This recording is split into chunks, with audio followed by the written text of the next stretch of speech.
Hello, everyone. Welcome to today's webinar on company culture. I'm super excited to be here with all of you. We have an amazing lineup of speakers and presenters on today's panel. So we've got 4 amazing business leaders. We've got Doug Diamond, who's one of our incredible coaches for our organization, RCS Professional Services. We've got Steve Ferman, we've got Christine, who are awesome partners of ours, and of course, Jeffrey, our CEO. So without further ado, I'm going to bring on Jeffrey to introduce himself, and we'll go through our various important panelists and give you a insight into who they are. Hey, Esther. How you doing? Welcome.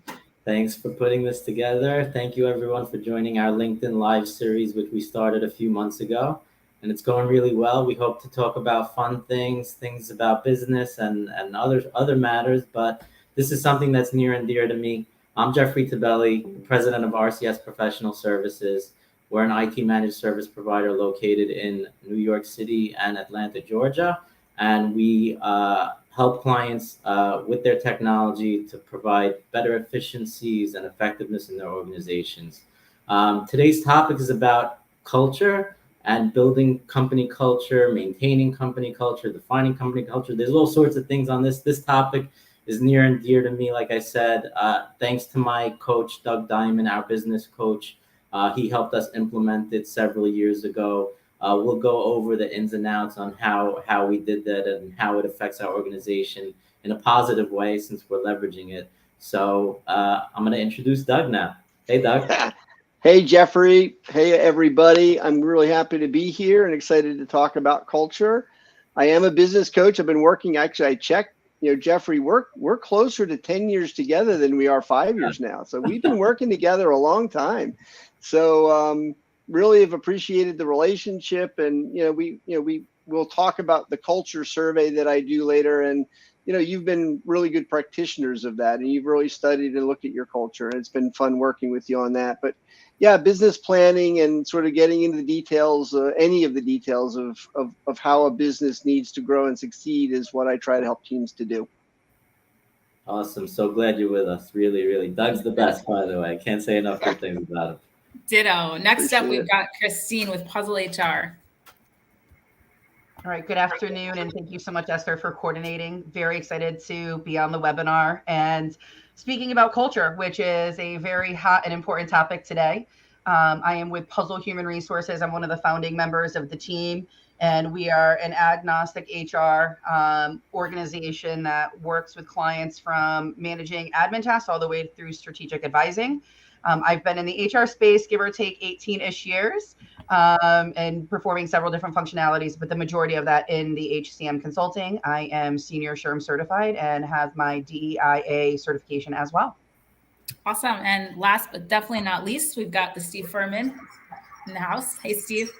Hey, Esther. Thank you very much for having me. I appreciate it. Hi, everybody. Thanks for stopping by during your busy day to talk about culture. I'm Steve Ferman with Scaling Up. I'm a certified Scaling Up coach. I've been coached myself. I've built, bought, and sold 6 different companies over the past 40 years. So I've dealt with culture a lot over the years, and I'm really looking forward to chatting today. But what we do is help companies grow and scale by instituting programs and tools to help you get rid of your drama, free up your time, and take back your company the way that you really intended to when you started it. Awesome. Thank you guys all so much for being here. So we're just going to jump right in and start, just get our feet wet a little bit with what are some trends you're all seeing when it comes to managing your remote team? So this is kind of an open question. Anyone can take it, but would love to hear maybe Steve or Doug, as you work with businesses, what kind of trends you're encountering.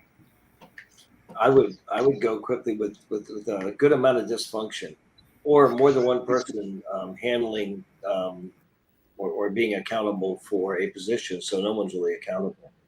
As it relates to culture, there's definitely been a huge shift in who's really running the show, right? Everybody thinks that they're running the show, and there's been a big challenge for a lot of business owners on how do you make it's almost like a work-life balance, but a business life, home life, working balance.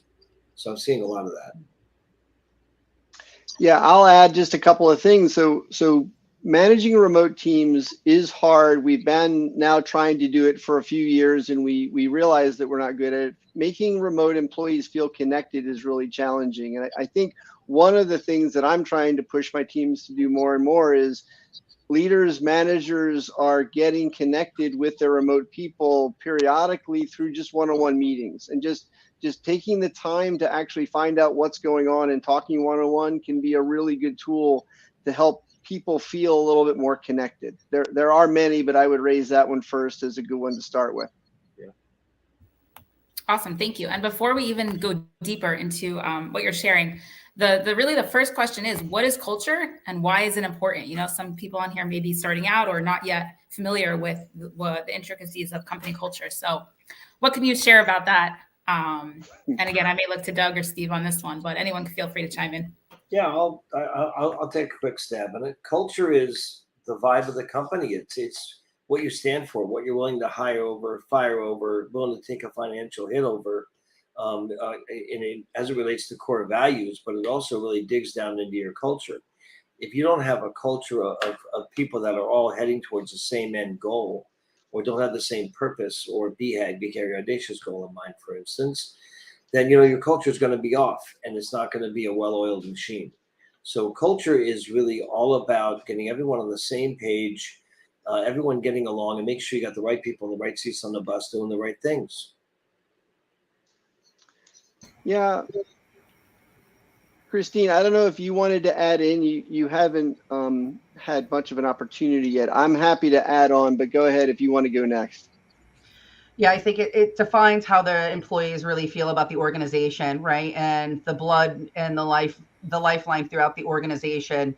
It really is, how employees show up to work, how they feel about being at work, if they're connected to their mission, if they're passionate about their mission. We're seeing that being more and more important to the generations that are coming into the workforce. They want to have a purpose. So it truly is, it's the thread that flows through the organization, and really it starts at the top down. There's a lot of talk about culture, and if the top down leaders are not driving the culture will drive itself from the bottom up, which is not what we want. And it is people every day living the vision, values. And I loved what Steve said. It's what the organization is willing to take a financial hit over, willing to separate somebody or even bring on somebody with. So extremely important, especially in this remote environment where culture is definitely, as Doug alluded to, more difficult to develop as we're in this hybrid remote work environment. Christine, I'm so glad you mentioned that, because you actually lead into my next question, which is, what misconceptions do people have around culture, and what should people kind of look out for as far as potential pitfalls for getting the A great question. I think there's a misconception regarding culture, and I think if the business leaders are not really diving into the employees and how they interact with each other and their clients on a day-to-day basis, they're missing out on what the culture really is. So I think businesses, just because they put in a statement of what they believe should be their core values, right, their vision, ensuring that it's moving forward and flowing through the organization is extremely important. I see a lot of business owners trying to do the right thing, right? And they put out what Doug will talk about, like employee engagement surveys. And then unfortunately what happens is they get feedback that they might not necessarily want to hear, and so they don't take any action on. So I think that's probably the biggest pitfall we're seeing is culture that's not like engagement surveys that are being put out, no action taken. We're not, or if action's taken, we're not communicating, right? The end of the day, communication is going to drive the culture, especially in these environments. So you have to communicate to your employees what changes you made.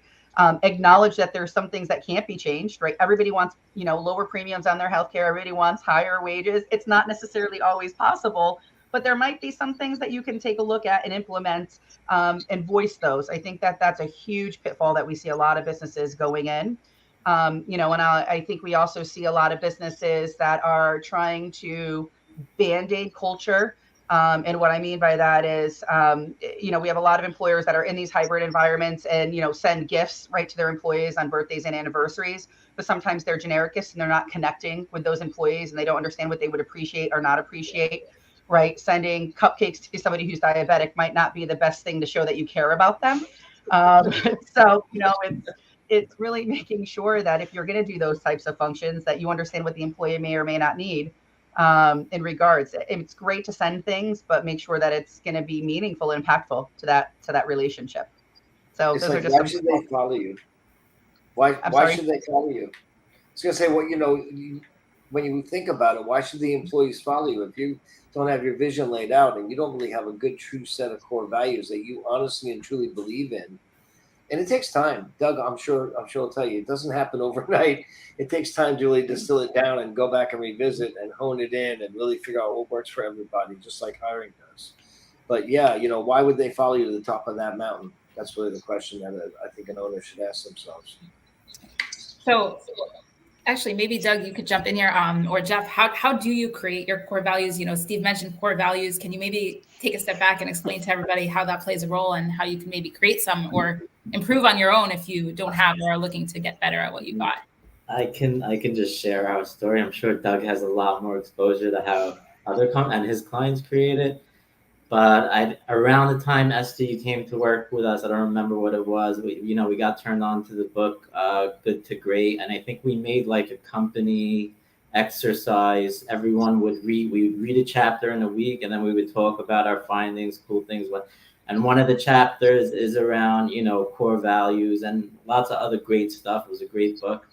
And then in there, he mentions this Mission to Mars exercise. I think, Doug, tell me if I'm wrong, whatever it is. But when you have a company, you just have these people that are awesome. Esther is one of them, right?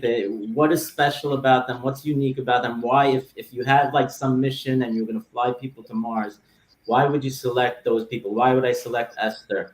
And it's just because there's certain things that are just highly aligned with the way that I operate, because the culture starts, from the top, I would say, but not really until it's defined, like I think Christine alluded to, right? So the first 10 years of our company, we never defined it. And then I would have these employees that I was just like irritated by. I'm like, that's not the way that we do things. It's like, but what was it about that employee that wasn't, aligned with me? And then that was like a good counter to the Mission to Mars, which is just like, who's in the organization that you're just irritated about X or Y or Z, the way that they do things. And then it's an opposite way to find it, I think. That's something that I personally learned. So we went through this exercise and we sat around in a weekly meeting, our weekly meeting, we dedicated like 10 minutes to trying to figure out what it is that we would want to see in people, that they bring to the workplace, right? Whatever it is, a positive attitude, going the extra mile for the client, being there for a coworker when they need help, whatever it was, right? All the DNA of every company is different, I would say, and you need to like really do like some soul searching and find like what it is that you feel is valuable and important. And then we were able to get that down packed, and we got like 6 items. And then when Doug first started coaching me, it was like the first thing you do is do the core values, right? And then I kept ignoring, and we still have work to do on that left side of the plan. I always ignored it because it's just too much work. Oh, we got to figure out our core values now. It's like just a mission, like Steve was saying. And I ignored it for a few years. And then when we finally decided to like do it, and I involved the team, to help us build it, because if you're doing it alone in an office, it just doesn't work.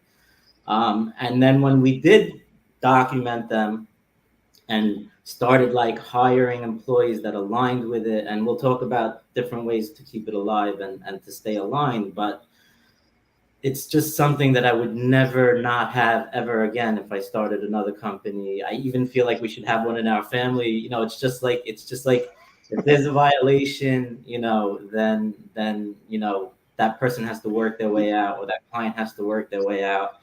And it's just so much more how should I say, less drama to some degree when people are highly aligned, I would say. But that's what I had to say. I don't know, Doug, if you had anything to share. That's a great. You know, your story is a similar one to many companies. Like, many companies don't have values for a long time, then they finally develop them. I got a couple of principles I'll share in terms of developing good values to add on to what you've said. I think it's a good idea to put across, you know, like functional departmental team together, people who are newer, people who are been there forever, like maybe 4 or 5 people to get the process started, get them talking about it. A great process is to capture stories. Like go back in your history and write down when you're at your best, like what are the stories that demonstrate you at your best? And those stories can often be helpful in leading you to the core values that you want to develop. Then think about following the best people in your organization around with a video camera. You don't really want to do it, but just imagine that you're following around. Catch them doing what they do. It's like all about finding the behaviors that define who you are when you're at your best. I think 3 to 7 values is a good number to end on. I prefer like a short phrase to a single word. I think single words are often harder to understand, and I think a short phrase can often give the context that you need to really define the value well. I also suggest before you consider them permanent, try them on for 6 months to a year and roll them out. Get everyone on the team to say, look, we're going to evaluate these values. They're not locked in yet. Let's see if they fit. And after 6 months or a year, you're going to learn whether you're living them or not living them. And get your whole team to be the champions of the values. Let them call out when there's a violation of the value and give the permission to talk about it. Even the leaders, if the leaders aren't following the values, everybody should be free to kind of talk that out and get things straight. Yep. I love it. You know, one of the things that we always say is people will champion things that they helped create. And I love, you know, Jeff's talking about the process of bringing his team together to help create what his organization's, you know, mission, vision, values will be. And I just, I love that aspect. And I think a lot of business owners forget that. And I think also, to your point, Doug, not being afraid to fail, right? Entrepreneurs are on this call, right? We've all taken chances. We realize that in our day-to-day business, we have to pivot. But I think sometimes we're so focused on making our widgets, being the best at what we do, that we forget that it's okay to fail on the other side of the house, on the human side, occasionally, as long as we can learn from those mistakes. And, you know, what we put in today might not be what we put in tomorrow. I mean, look at all of the changes the businesses have gone through over the last 3 years. So I agree with everything that everybody on the panel said, and I think it's great conversation. And I think you learn the most from failures. Personally, I think I learned the most from my failures than I did from my non-failures, because they really hit home hard. And, you know, it's funny. You get a good culture going in the company, and people will call each other out on core values. You know, are you living that core value? Does that match our core values? I've heard people say that to other employees. You know, those are the A players you're looking for, the ones that truly believe and live in them. But Doug, I agree. Having them help you create them, so they all have buy-in and everybody's actually engaged, I think that's huge. Plus, think about the power of 5 team members, you know, pushing a culture more than just one person. It's powerful if you got the right people pushing it. They just want to help. Speaking from an employee. And they're also invested in it. They're vested in it because they're helping to drive that end result. I think it's important to make sure that our teams understand that culture really is a collaboration. It really can't be top down. It really can't be bottom up. It's just got to be everybody working together. And we've got to keep telling people that and encourage them to participate in it. Everybody on the org chart can have an impact on culture, and they should have an opportunity and be told that they have an opportunity. Well, you are hitting all the questions I have, but we'll go down them anyway just to make sure we hit everything. But the next question is, how do you know if you have a healthy culture? What if you're somewhat, you know, in the middle, because culture is always evolving, or you're growing or you're starting out? How do you know if you have a healthy culture? What do you look for, and what are some ways that you can ensure that you're moving in the right direction. No drama at all in the organization, anywhere to be found, is usually a good sign. That's one telltale right there for sure. Yeah. And Doug, the others might be, let me delve into that because I like the way Steve started that. So other signs are there's a spirit of winning, or it's safe to fail at there's some things, but I was like, my first answer to this question, like, how do you know if you have a healthy culture? The first part is look in your own soul and ask yourself that question. Do I feel like this culture is healthy? And if you ask yourself, and then talk to some other people in the organization and ask them, seriously, do you think we have a healthy culture, and why? Like, what are the reasons that you think we do and don't? Like, let's talk about it. I do a culture survey, right? It's free. I offer it to teams because I want to help my clients, and it's good to be able to compare them against a bigger community of companies, right? So, Doug, I just want to stop you right there for a second. Please. Don't just throw in the culture survey like at the end of it. I want you to tell everybody what the culture survey is, why you give it, because it's helped us so much. So I want you to just put that out there because it's free. It's free, and you should take that. It's free. So I don't know, Jeffrey, why don't you, what is it meant to RCS? Let's start there. Like, what's the survey been for you? The survey, we just started it, 2 years ago, Esther? I don't remember, or Doug, you would know better. The survey, it's first of all, and as you get bigger, it's a little easier, but there's a lot of discretion around it. Doug doesn't share, who responded what. So we have good engagement, and it's anonymous. Anonymous, that's the word. We just get this great data that we're able to, as a management team, act on. And, obviously it was mentioned before that not everything is perfect in companies, and not all requests can be fulfilled and answered. Obviously everyone wants more money, and, Christine alluded to this, right? But there are, first of all, some low-hanging fruit that are just easy, just do it. We got a comment, and I would love if there was a toaster in the kitchen. And we went online while we were in the meeting and ordered a toaster on Amazon. But whatever, it makes the person feel happy that, whatever it is. And then there's some tougher ones, right? Where it's like, how do we do this? We mentioned in the beginning trends. We had a ton of feedback about why can't we work from home? And we're starting to, now act on it. I didn't think it was as big of an issue as it was. And we're going through on our management team and seeing how we could make accommodations. And we also mentioned, we're an IT company. We have a help desk. All the guys in the help desk are together. It's really beneficial for them to be able to tap someone on the shoulder and say, hey, how do I do this? Or someone hears someone and things aren't going so well, they could step in and help them. That's a big part of our values. It's help each other. It's on our website. Our core values are there. And just being able to, it's been mentioned a little, but the communication component that Christine mentioned, we're communicating, we hear you, we're going to try and do some things about this. Again, not everything is gonna happen potentially, but we're gonna explain that, okay, we were able to check these boxes, these we need to figure out strategically. It may take us 6, 12, 18 months, or we may not even address it, right? But those communications and them feeling that, I would say, leads to a healthy culture. People want to know. And then I want to touch on the question before, which was, how do you know if you have a healthy culture?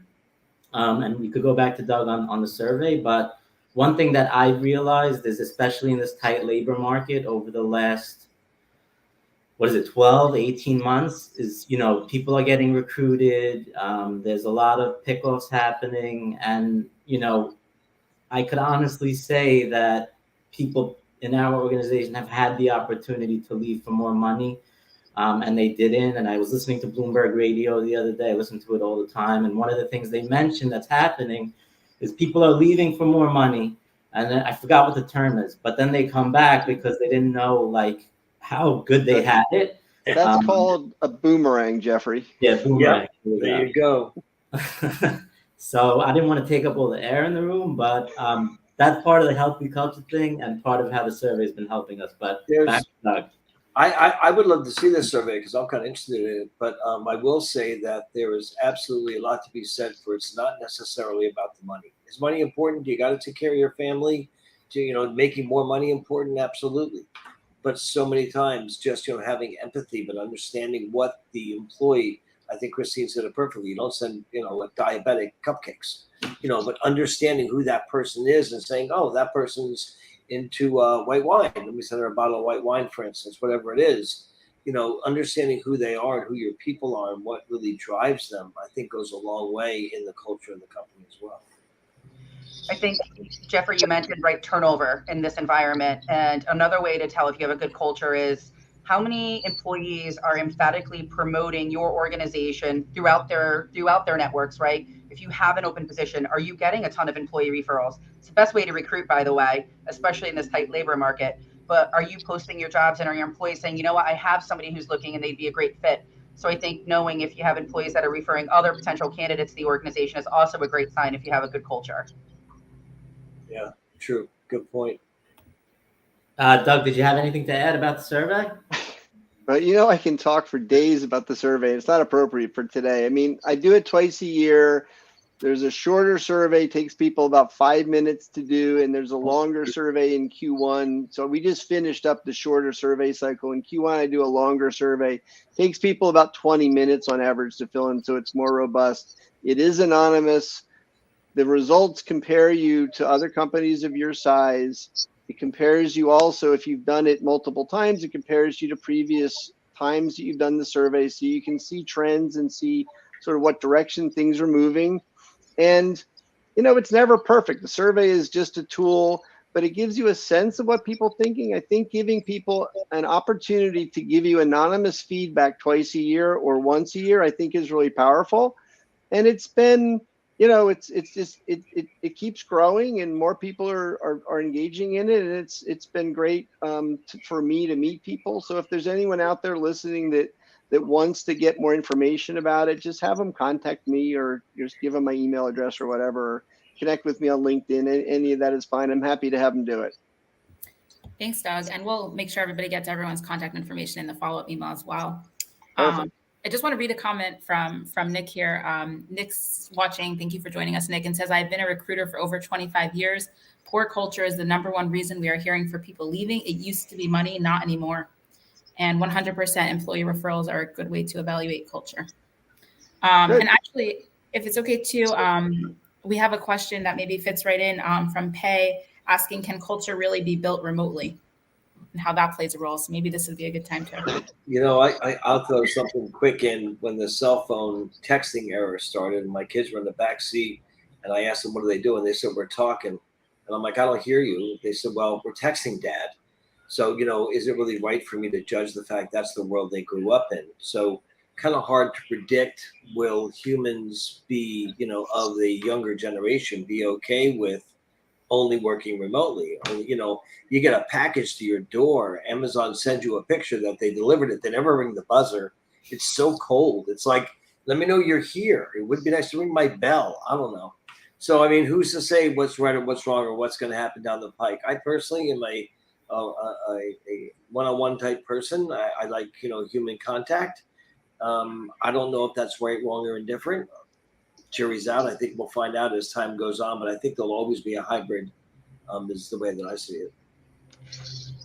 I think you bring up a good point. When it comes to communication, we have 5 generations potentially in the work environment, and all 5 of those generations are going to prefer a different way of communication.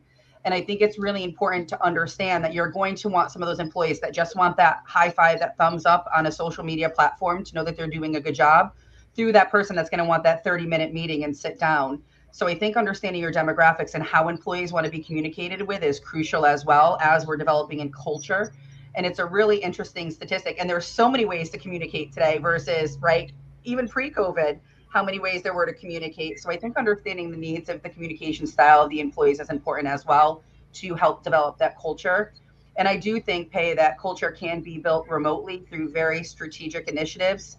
And one of the clear things that we were talking about before is setting clear expectations around what the employees are supposed to do and clear KPIs, I think is extremely important for many reasons. But you definitely can create culture remotely. It's going to be different, and it's going to feel differently than if we're all sitting around a table at a boardroom, collaborating. It definitely can be done though. And we could talk about a few more tricks, but I just wanted to, as Steve was talking about the communication, just wanted to highlight that. And it's just such an interesting time that we're in. If a group of people are dedicated to improving how they treat each other and how they what culture they're building through communications, they absolutely can do it, whether they're sitting in the same room or whether they're communicating electronically. It definitely can be done. You just have to commit to it. Yeah, I think so as well. And the question was, can the culture be built remotely? I kind of see it as the culture needs to be defined first and then hold people accountable to it. So, recruiting based on the fit and then retaining based on the fit. One thing we started doing in our organization, I don't know how long ago, a couple of years ago, was actually rating each employee based on each of our core values. So we have 6, help each other, care for the client, act positively, whatever they are. And then every quarter, the employee gets actually rated on how they align with it or not. And then if they're not aligned with it, they kind of work their way out of the organization. So I think actually defining it and maintaining it, I don't know that being in person has much to necessarily do with it. I can say that on the engagement survey that Doug gave us, there was a lot. We did a couple get-togethers because of the engagement survey a year ago, and we have 2 offices, one in Atlanta, one in New York, and we flew people to New York, in December, and we went out and we had dinner and we went bowling, whatever it was, and we recently went the other way to Atlanta and we went to a baseball game and had dinner, and that went a long way. A lot of the comments in the survey are we want to see more of that. So I would say from the remote perspective, if you're working in very far away places and that's impossible, it's probably hard to do. But that was a huge thing. At least to get together and do fun things once in a while was huge. Yep. I love that, Jeffrey. We were having a conversation with another client who went completely remote, but they had real estate prior.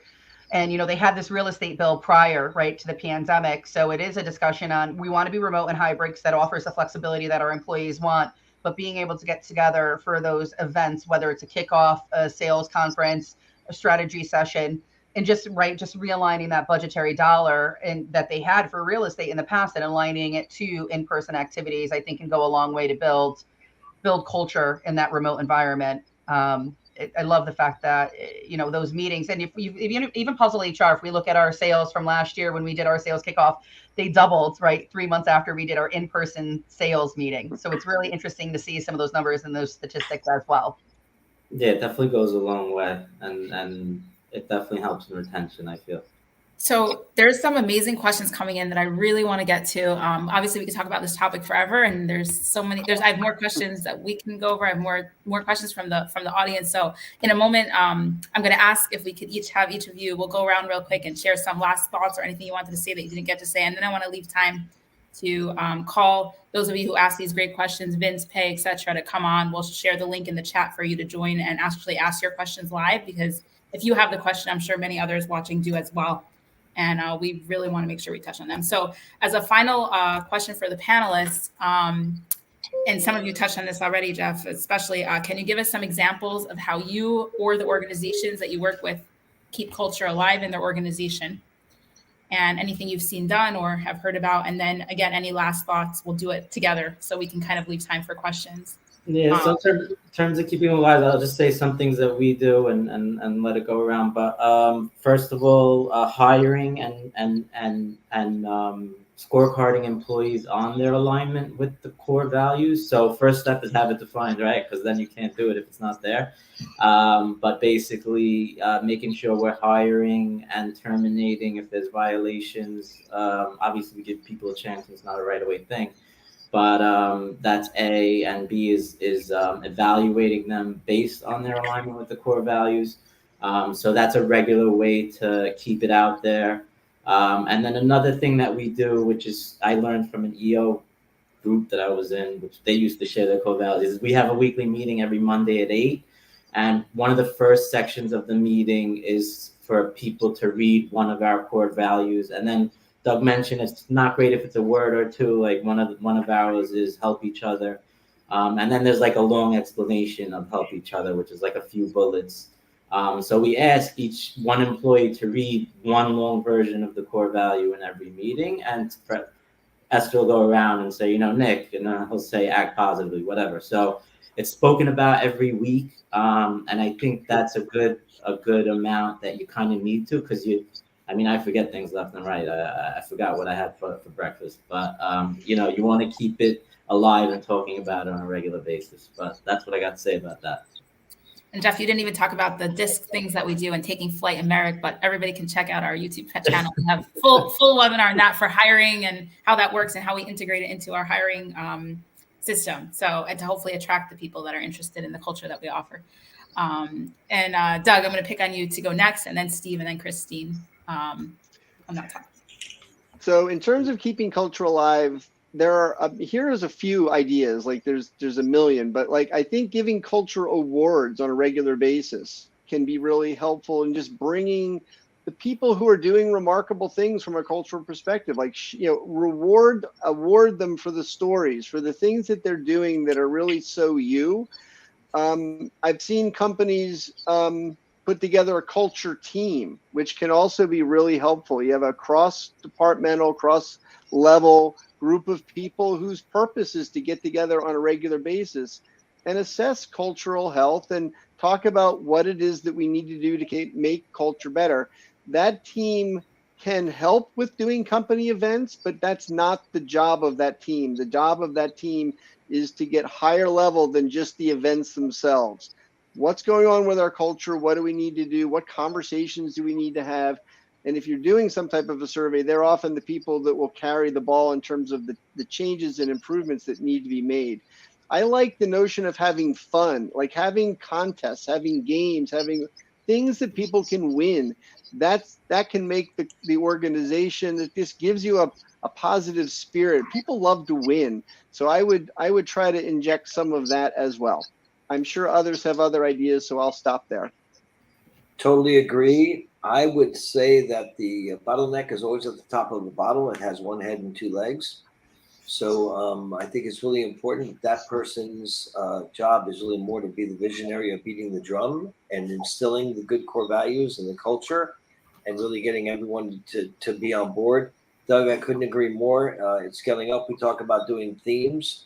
It could be a 13-week race. It could be, called The Great Gatsby, and it's all about, gangsters, winning and taking over accounts or whatever. It doesn't matter, but it keeps the fun in it.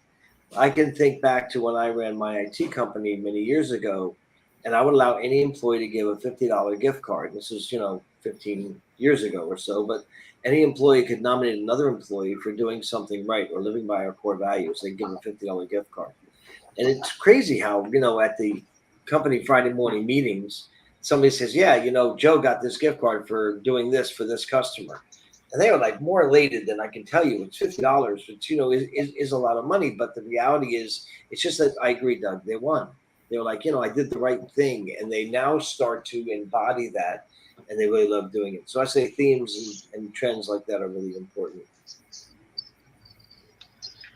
I think providing constant feedback is important. And, if somebody does do a good job, to Doug's point, recognize them. It doesn't have to be immediately, let me stop what I'm doing. But I think constant feedback is really important in this environment, especially when we're in this hybrid environment, whether that's, through a technology solution where you have a social community page, but not waiting, right? Not waiting to acknowledge something that happened that was really good, or waiting to acknowledge something that could be improved upon. So consistent and constant feedback, I think, is extremely important in today's environment to help create that culture. Let's nip behaviors that might not be aligning with our culture, before they spread out and become a plague in the organization.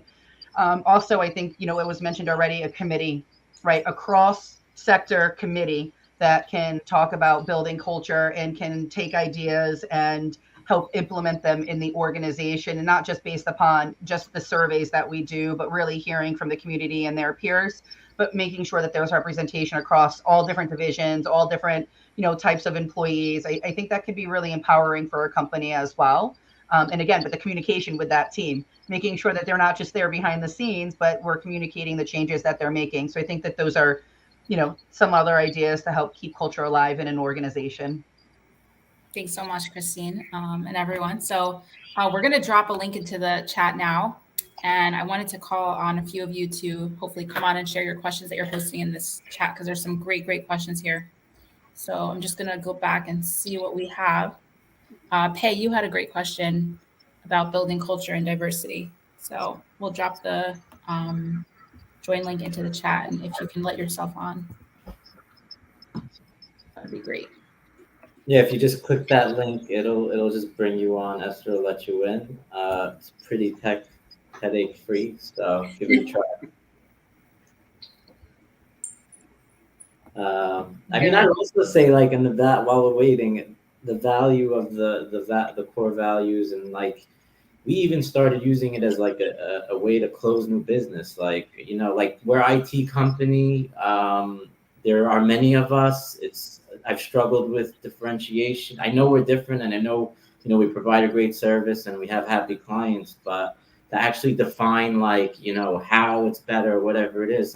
Now I start just going to our website and saying, look, here's what we care about. Like, this is what you're going to get when you work with us. And we take it very seriously. And I feel that, that goes a long way in terms of, trying to find new business. I don't know. 100% agree. When you think about culture, it's not just how we treat each other internally, it's how we treat our community. So our clients, our vendors, and our employees, and our broader community, right? It's how we act towards all of them. And so I think it's important for us to share with our clients sort of what our core values are. Probably a good idea to get to know their core values if they're known, and just sort of talk about the relationship and how we're going to treat each other, professionally, client to vendor. Yeah, for sure. Totally agree. So let's see if you've had any luck joining. I know it could be a little tricky to figure out, but if you copy and paste that link, it should work. So we'll see. In the meantime, let me read your question for you, and definitely once we see you on here, I'll add you in. But Pei asks, culture is getting around what is common. How do you build the culture and still allow for diversity? I think there's a lot of ways that we can do it. And I think, building the culture embraces a lot of our different, backgrounds, our different, the different backgrounds. And I think that actually should be a big core component. I'm getting some, hi, Pei. Sorry, Pei, I muted you. I think you have to, it's a little confusing. I think you got to shut off the LinkedIn Live that you're watching while you're on here in order for us not to hear the background, if that's possible. I did. I just about it because I'm everything twice. We're good. Thanks so much for joining us. Welcome. So it seems like you can't really even see me because I'm backlit. We can see you. Okay, so my question was, if culture is about gelling what's common, how do you actually allow for diversity? And I know that there's a whole lot of conversations around, is being more virtual and remote actually better for DE&I? Just curious from a, HR expertise perspective, what your perspective is around that. We were having this conversation when we were warming up, right, about accessibility and equity and the ability to have these one-on-ones with employees. And the days of the happy hours really are kind of dissipating from a DEIA perspective, because there's several reasons why that is not equitable and accessible for a lot of employees. I think what's really important is showing that you do value individual differences. To say that, one of our core values is, I don't know, hypothetically, that we always listen to the customer, right? And we always respect the customer. That doesn't have to gel or mix into, right, differences and diversity in the work environment. That's a core value of how we treat our customers. So I think it's important that we have to consider how this will impact DEIA, plus, goals of the organization when we're creating our culture. But I do think that actually adding in some diversity goals is important in today's environment. We're seeing a lot of employee resource groups, right, becoming a big trend within the work environment, and it's allowing individuals that are within perhaps a disadvantaged, disadvantaged group to come together and, have that team commitment. We see that across the board from a hiring perspective to a management perspective. So employee resource groups are a great way to build culture while still respecting diversity in the work environment. And I do think it is training. I think this is an area that a lot of companies probably unconscious bias training through a learning management system is not true. True exploration into DEIA resolution and how to really promote diverse communities with respect. So I do think that there is a lot of development still for a lot of companies in the DEIA world. But I think, between being cognizant of the language that we use, making sure that there's representation, and making sure that there is equity and accessibility, I think is all important as you're developing your culture. Awesome. Thank you so much, Pei. Thanks so much for hopping on and for your great questions. And then Vince had to run out, but I just want to read his question. How do you ease newbies to your company in adapting to culture, training, assessments, tests? Maybe some of you had touched on this already, but anything else you want to add for getting new people into the culture? I'd like to propose the tool that I think works best in terms of integrating new people is mentorship. I think assigning everybody who's new to an organization a mentor, it's good on so many different levels. So from a job level, if they know the job, they can help you to kind of just get the skills and make sure that you're acclimated to how to do the work. But beyond that, it's how do I interact with the company and teaching them the culture and teaching them the core values and explaining, like making sure that the new person understands, not just because they've read the list of values, but be able to go into detail about what they mean and how they've played out over time. I think that's the best way. It's person to person more so than giving them a test or an assignment or a video. I would totally agree and concur with you, Doug. I also think doing modus operandi testing, either DISC or Colby or some other assessment, understanding what that person is uniquely good at, where their strengths and weaknesses are, because you will find out maybe before you even hire them that they won't be a culture fit. Maybe they will be a culture fit, but understanding that person allows you to get the right people in the right seats on the bus. So I think that's really the first step, is what we call a job scorecard and scaling up, but it's understanding what the job description is. Obviously, we're all going to put that out there, what we're looking for, but then, what's expected of them and how does their function tie into the bottom line of the company, and make sure that's in line with the person you're looking to hire. Yeah.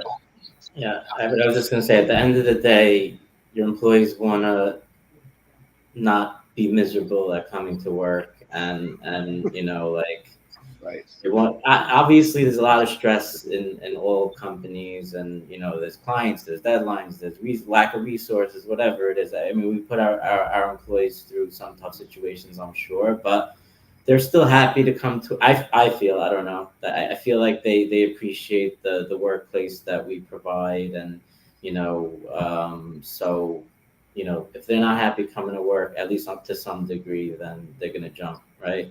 That's definitely the good ones. So, it's a huge thing for us, I would say. You wanna get the most A players you can, coach up your B players, and help the C players coach them right. So the whole A, B, C, D thing, that was like a life-changing moment when Doug told it to me. But I don't know if you want to explain it or if Doug does. But like I don't know if we're out of time or whatever it is, but like there was a basketball player on the Brooklyn Nets who wasn't a little bit poisonous, but like this all-star player, best in the world, whatever it is. And I was fighting with my son. I'm like, no, he can't stay. He's poisoned. He has to go. So I was saying, like, if they're not aligned with the whole A-B thing, I don't know, Doug, if you say it so eloquently, but could you define an A player versus a B player? Sure. Well, so this has got its roots in top grading methodology, which is developed by Brad Smart back in the General Electric days. So this has been around a while, but the way to evaluate any team member is look at them from a performance standpoint and evaluate them, and then look at them on another axis in terms of their culture fit. So the combination of the people who are high culture fits and high performers, they're your A players. And each of the quadrants, if you divide them in half, so people that are not great performers, but are good culture fits or B players. In the traditional top grading methodology, the people that are great performers but not good culture fits, they're called BC performers, and the C players are the ones that aren't good culture fits and aren't good performers. The C players, generally, you can exit from your team when it's convenient. You need to probably replace them. The other quadrants, the B and the BC quadrants, are both problematic in their own dimensions, and they need to be kind of remedied. As Steve said, you can coach up a B player. Typically, you can give them the job skills to get to an A status, but if they don't move, if they're permanent B players, you still have to probably remove them eventually. Your BC players, which are the great performers who aren't good culture fits, are the hardest to remove. Jeffrey, that's the story you told about the Nets, right? So you get these team members that are absolutely amazing, but they're poison in the locker room, and they're the hardest to deal with because you don't want to lose their skills, but they're killing your team and their culture. So you've got to exit them carefully and smoothly when you're able. Right. So the eye-opening thing for me was that the values are more important than the skills, because the skills could be taught. Skills can be taught. Correct. You can't So- teach them a new trick. We could keep talking about this forever. Maybe we need a part 2. That's what this is telling me, but we are hitting time. So I want to just thank everybody so much for joining us. We really appreciate you taking the time. And I want to thank each of our amazing panelists. We'll send out a follow-up email with everyone's information, and you should definitely make sure you get it on that culture survey that was mentioned. But if for whatever reason you don't receive it, reach out to us, info@rcsprofessional.com. No S at the end, and we'll make sure we'll get you in touch with each of these incredible panelists. You can actually speak to all 3 because they each have different areas of expertise. So we're happy to make that happen. So check back at our events page for future events. We host one a month. Our next one is going to be a networking event for fish fans, actually. But then that'll be in September, and then October will be another IT topic related to what your IT provider may not be telling you that you should know. So thank you all so much for joining us. This was an amazing. Thanks, guys, for joining. Thanks, you. us. Thank you, guys. We'll see you on the next one. Take care, everyone.